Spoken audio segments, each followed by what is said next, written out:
um dia, assim como Ele nos vê, assim como é o olhar dele para a nossa vida, assim como nós também o veremos. Porque hoje estamos limitados a um corpo físico. E talvez a nossa vida e a nossa adoração também esteja de certa forma limitada. Mas um dia, queridos, vamos estar face a face. E assim como João escreveu, nós vamos olhar para aqueles olhos que João não tinha como expressar o que via na visão de Apocalipse. E ele disse: eu vejo olhos. Como eu vou descrever esses olhos que eu vejo? Como chama de fogo.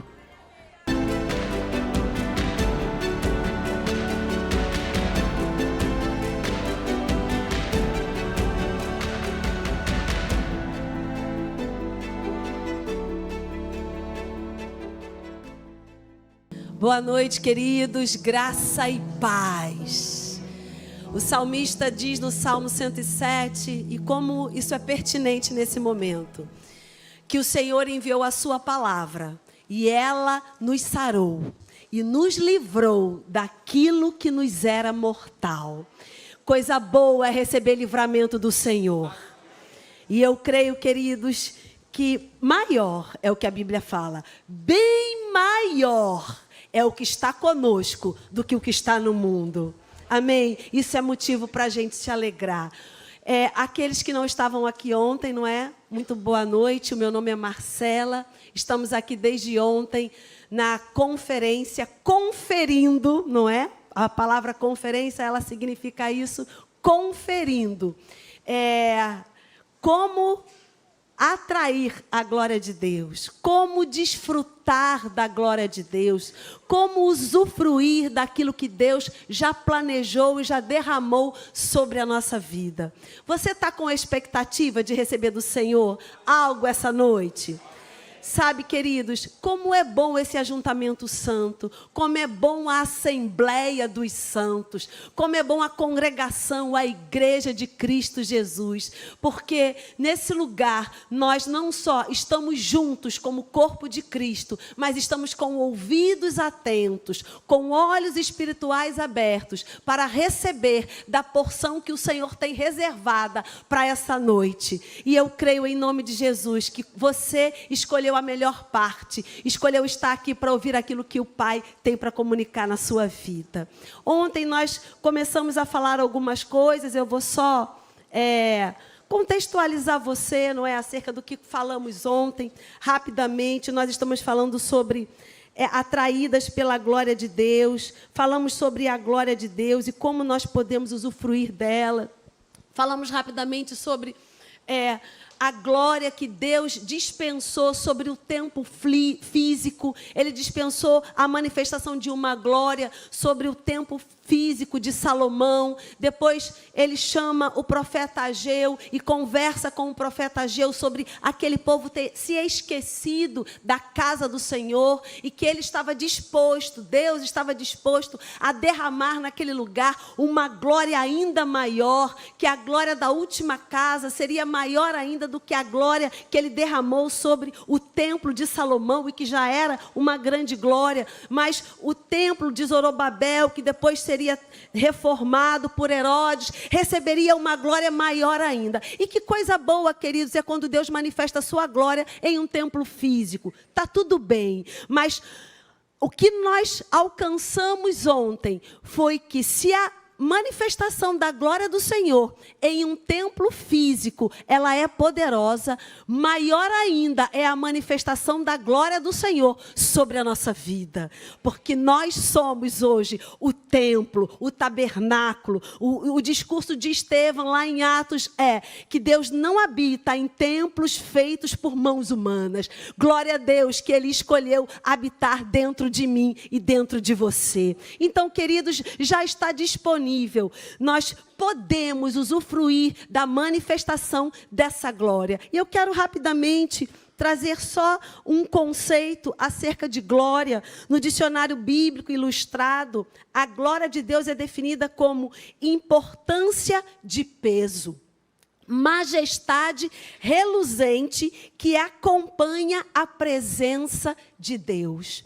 Na enciclopédia bíblica padrão internacional, a palavra hebraica para a glória é a forma na qual Jeová se manifesta, ou sinal da manifestação da sua presença. E ontem nós falamos sobre isso, sobre a estar na presença de Deus para poder usufruir da manifestação da sua glória. Sabe, queridos, nós, não é como Márcia falou, não vamos nos conformar com o que o mundo quer implantar na nossa vida. O apóstolo Paulo, escrevendo à igreja que estava lá em Roma, no capítulo 12, um versículo que a gente conhece bem, o versículo 2, diz que nós não devemos tomar a forma, não devemos nos moldar ao sistema desse mundo, mas devemos renovar a nossa mente, devemos transformar o nosso pensamento pela palavra. Aquilo que parece natural, aquilo que parece comum, aquilo que o mundo quer que a gente tome a forma, nós vamos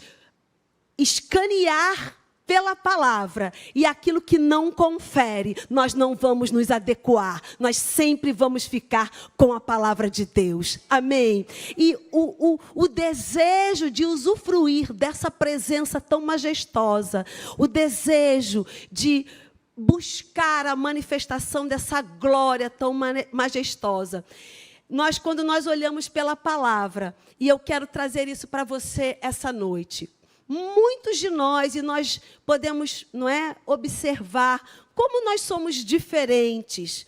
E como, queridos, talvez a expectativa do seu coração, talvez aquilo que você entenda como a manifestação da glória, possa ser um pouco diferente daquilo que eu entenda como a manifestação da glória. Mas como acertar esse caminho? Buscando a presença. Desejando a presença. Quando a gente fala de glória, a gente fala de todos os atributos de Deus. E o meu irmão hoje, ministrando mais cedo, né, ministrou um louvor que fala sobre os atributos de Deus. Quando a gente fala da manifestação da glória de Deus, nós estamos falando de todos os atributos do caráter de Deus reunidos na manifestação da sua presença. Então, se Deus é amor, quando a glória de Deus se manifesta, manifesta o amor de Deus. Se Deus é fidelidade, quando a glória de Deus se manifesta, manifesta ali também a fidelidade do Senhor. E por aí vai, não é? Os atributos de Deus são infinitos e a gente gastaria muito tempo aqui para falar sobre cada um deles e ainda assim falharíamos. Mas o que eu quero focar com você essa noite é acerca de uma passagem que eu considero maravilhosa, porque nessa passagem nós vamos entender cada personagem bíblico se aproximando de Jesus com aquilo que considerava precioso, aquilo que considerava valoroso. E eu quero que você abra sua Bíblia, quero convidar você a abrir a Bíblia, por gentileza, lá no Evangelho de João. Eu não tenho, não é? Nós temos que condensar aqui, aproveitar bastante o tempo. No Evangelho de João, por gentileza, no capítulo 12, eu quero ler com você essa passagem, nós vamos conversar um pouco sobre esses personagens e extrair algumas coisas preciosas daqui. Evangelho de João, no capítulo 12, no versículo 1. Você achou? Eu posso ler? Diz o seguinte: 6 dias antes da Páscoa, foi Jesus para Betânia, onde estava Lázaro, a quem ele ressuscitara dentre os mortos. Betânia era um lugar de descanso para Jesus. Betânia era uma aldeiazinha, uma cidadezinha, vamos colocar assim, não é? Não quero de forma alguma ferir a reputação de Betânia, mas uma cidade comparada com Jerusalém, um vilarejo, uma pequena aldeia. Mas sabe que nessa pequena aldeia era o lugar onde Jesus escolhia para descansar, quando ele estava fadigado do seu ministério, porque Jesus tinha um corpo físico que se cansava, Jesus tinha uma alma. Quando ele estava ali como talvez você esteja aqui hoje, buscando um lugar de descanso, buscando a presença do Senhor, porque na presença do Senhor há descanso, na presença do Senhor há refrigério, na presença do Senhor nós somos supridos, na presença do Senhor há provisão para a nossa vida. E talvez você esteja aqui buscando a manifestação dessa presença, dessa glória, para ser suprido na sua necessidade. Jesus ia para Betânia descansar, porque lá em Betânia tinha uma casa onde estavam os seus amigos. Que coisa boa é ter amigo. Que coisa boa é no dia mau, no dia cansado, podermos usufruir de palavras sábias dos nossos amigos. Jesus ia para esse lugar. O versículo 2 diz o seguinte: deram-lhe, pois, ali uma ceia. Marta servia, sendo Lázaro um dos que estavam com ele à mesa. Então Maria, tomando uma libra de bálsamo de nardo puro, muito precioso, ungiu os pés de Jesus, os enxugou com os seus cabelos, enchendo-se toda a casa com o perfume do bálsamo. Mas Judas Iscariotes, um dos seus discípulos, o que estava para traí-lo, disse: por que não se vendeu este perfume por 300 denários e não se deu aos pobres? Isso disse ele, não porque tivesse cuidado dos pobres, mas porque era ladrão e, tendo a bolsa, tirava o que nela se lançava. Jesus, entretanto, disse: deixa que ela aguarde isso para o dia em que me embalsamarem, porque aos pobres sempre os tende convosco, mas a mim nem sempre me tendes. Sabe, queridos, nós temos 4 personagens preciosos demais aqui, desfrutando da presença de Jesus. Lembrando que Lázaro não fazia parte do ministério de Jesus. Lázaro não era um dos 12. Lázaro não estava sendo treinado por Jesus. Lázaro não era da equipe ministerial, não era da equipe do apostolado de Jesus. Lázaro era amigo. Amigo. Maria era amiga. Marta era amiga. E nessa casa, Jesus foi buscar refrigério e descanso na casa dos seus amigos. E cada um deles desfrutava da presença de uma forma. Quando nós olhamos, vamos começar por Judas. Aquele que está fora da presença sempre vai criticar. Lázaro critica, por quê? Porque a presença já tinha sido retirada dele. No coração dele, Jesus já era alguém distante. No coração dele, Jesus não era mais o líder, Jesus não era mais o amigo, Jesus não era mais o treinador, Jesus não era mais aquele personagem principal da vida dele. Ele já tinha cortado Jesus no coração dele. E quando cortamos pessoas do nosso coração, acabamos por criticá-las.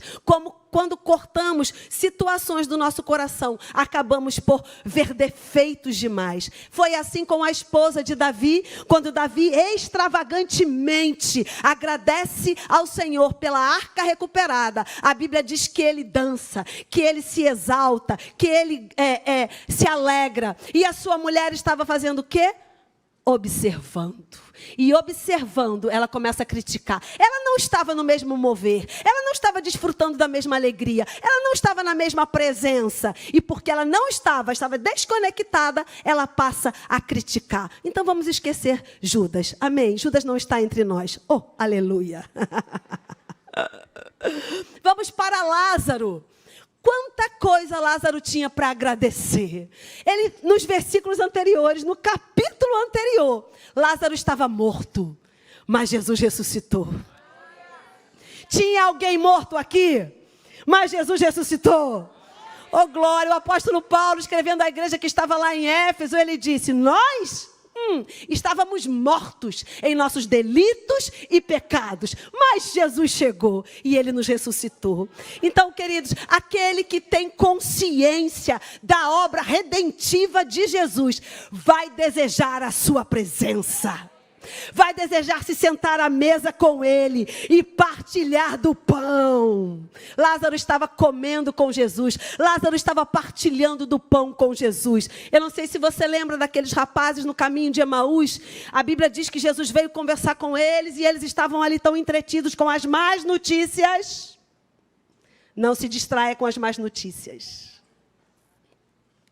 Eles estavam tão distraídos com as más notícias. Jesus para perto dele e pergunta: vocês estão conversando sobre o quê? Gente, abre um parênteses, mas eu adoro o humor de Jesus. Vocês estavam conversando sobre o quê? Você não sabe? O Nazareno, aquele que era poderoso em obras e palavras, que foi morto. Você não está sabendo das últimas notícias, Jesus? E Jesus fala: parafraseando, me conta um pouco mais sobre esse Jesus. O que aconteceu com esse Jesus? E eles começam a falar. E aí Jesus, a Bíblia diz que Jesus vai ministrando para eles, não é? Tudo que os salmos, os profetas e a lei falavam a respeito dele. Sabe, queridos, você precisa saber o que a palavra fala a seu respeito.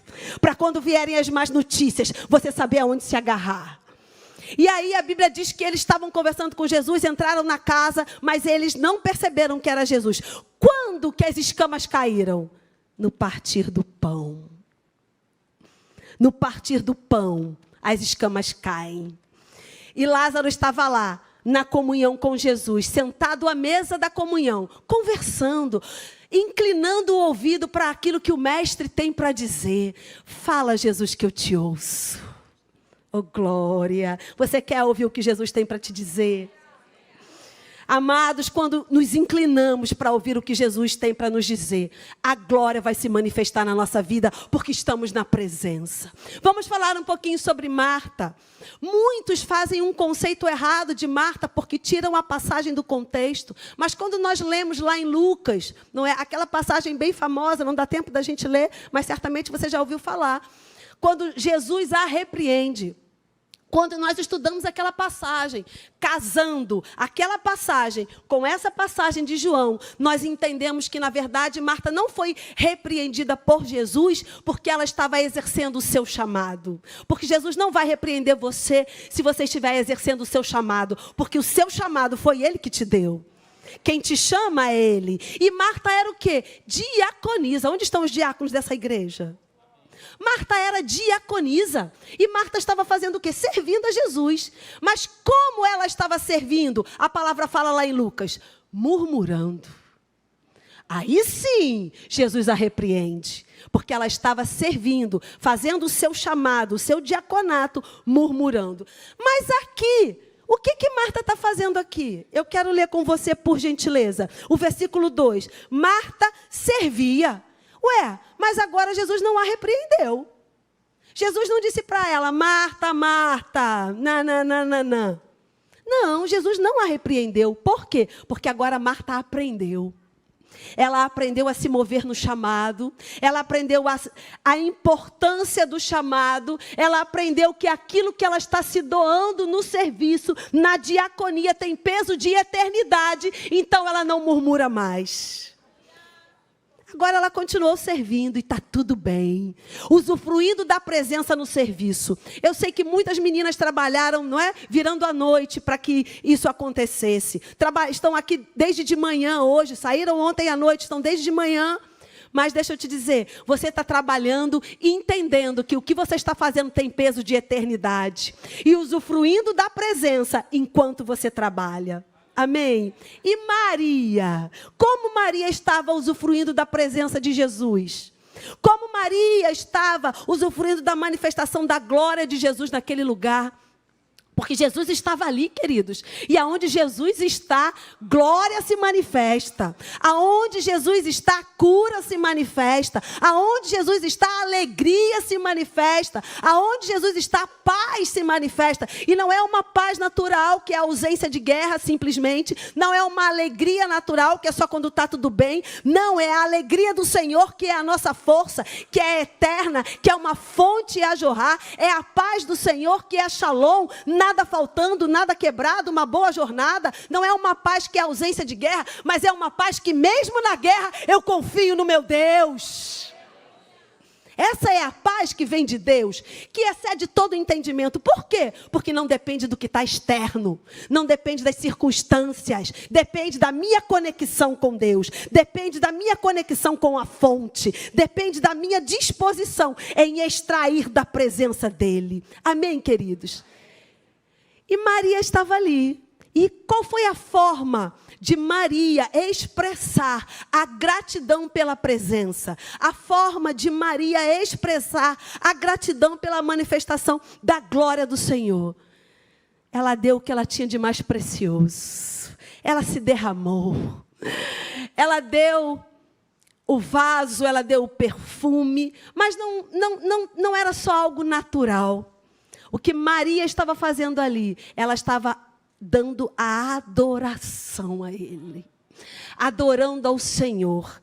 Ainda que essa adoração tenha um símbolo físico, natural, de quebrar um vaso de um perfume, de um unguento precioso, ainda que tinha isso simbolicamente, começou no coração dela, começou dentro dela. Por quê, queridos? Porque quando nós estamos na presença do Senhor, quando nós entendemos o sacrifício da cruz, quando nós entendemos aquilo que Jesus já fez, que nos tirou da autoridade do inferno, nos tirou da autoridade de Satanás, como diz lá em Colossenses, e nos transportou para um reino, nos tirou de um império dominador, do império que nos oprimia, e nos levou para um reino de amor, um reino onde a manifestação do caráter de Deus está disponível. Quando nós entendemos isso, amados, a gente vai dar o vaso, a gente vai dar o carro, a casa, a gente vai dar tudo. Por quê?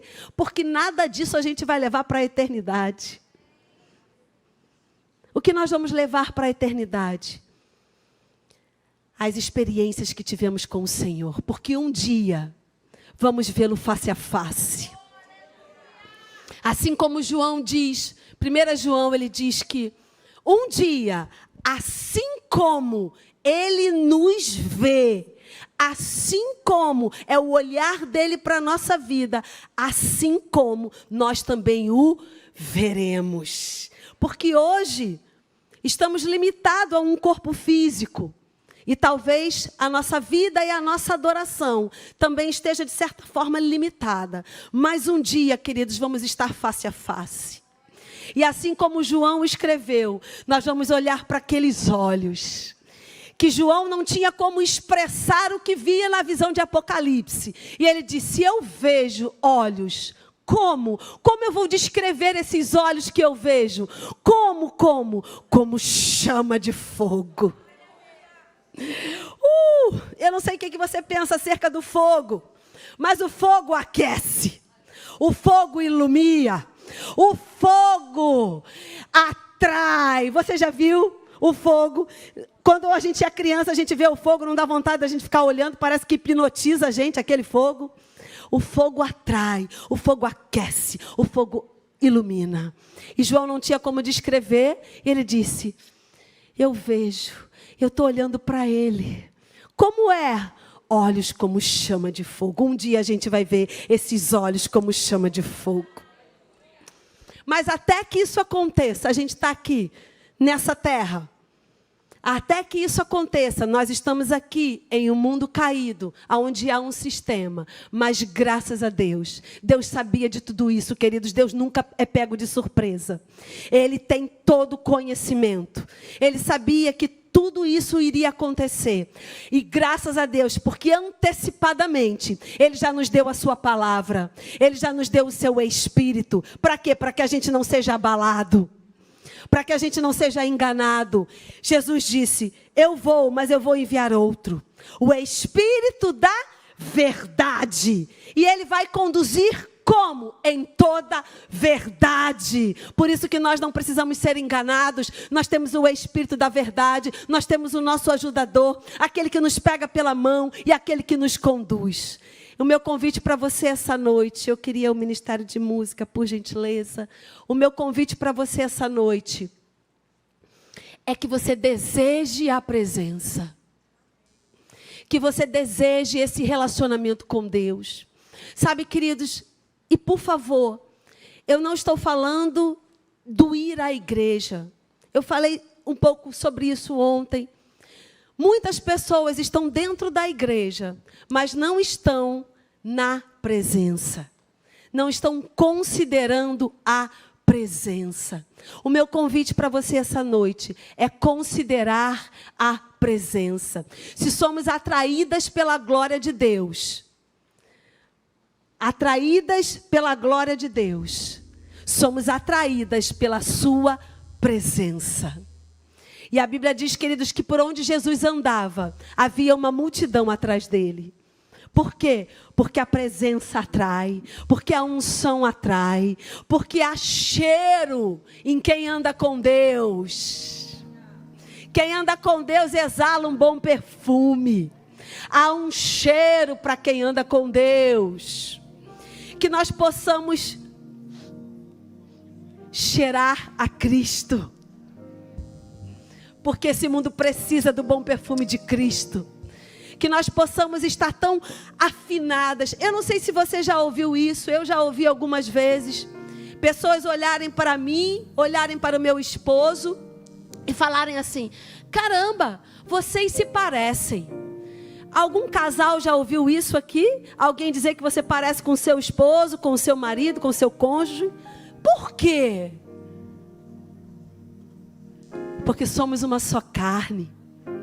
Porque estamos afinados, porque somos companheiros, porque temos relacionamento. Que o nosso relacionamento com Jesus seja tão profundo, seja tão íntimo e verdadeiro, que as pessoas olhem para a nossa vida e pensem: você parece com Jesus. Você cheira como Jesus, você fala como Jesus, você abraça como Jesus, você toca como Jesus. Por quê? Porque nós estamos sendo atraídas pela glória de Deus, para estar na presença dEle, para considerar a presença dEle, mas também para semear a presença dEle lá fora. Para ser um canal da manifestação da presença dEle, da glória dEle lá fora. Você está disposto? Oh, glória! Aleluia! Você permite que eu faça uma oração para você? Por nós, por tudo isso, você permite? Você poderia ficar de pé? Eu gostaria de orar com você essa noite e declarar coisas sobre a sua vida. A Bíblia diz, queridos, que a morte e a vida estão no poder da língua. A palavra é semente. E eu quero declarar boas sementes sobre a nossa vida essa noite. Pai, nós te louvamos por essa noite. Somos tão gratos porque o Senhor nos achou, porque o Senhor nos arrebanhou. Somos rebanhos teus. Somos, acima de tudo, a tua igreja gloriosa, poderosa nessa terra. A tua igreja que exala o teu bom perfume. A tua igreja que é o teu corpo nessa terra. Eu te louvo pela vida dos meus irmãos e te peço, Pai, em nome de Jesus, que em cada um de nós a chama permaneça acesa, para desejarmos a tua presença, para desejarmos o relacionamento contigo. Eu te peço, Pai, em nome de Jesus, que a cada dia tenhamos fome e sede da tua palavra, que a cada dia tenhamos fome e sede do relacionamento com o teu Espírito Santo, que a cada dia a tua presença seja o nosso lugar de descanso, que a cada dia a tua presença seja o nosso porto seguro, que a cada dia a tua presença seja um combustível para permanecermos caminhando na jornada que o Senhor tem. Eu te louvo e te agradeço por essa noite e pelo despertamento no coração dos meus irmãos em desejar estar na tua presença. Obrigado, Pai. Eu te louvo e te agradeço em nome de Jesus. Obrigada, queridos, pelo seu coração. Amém.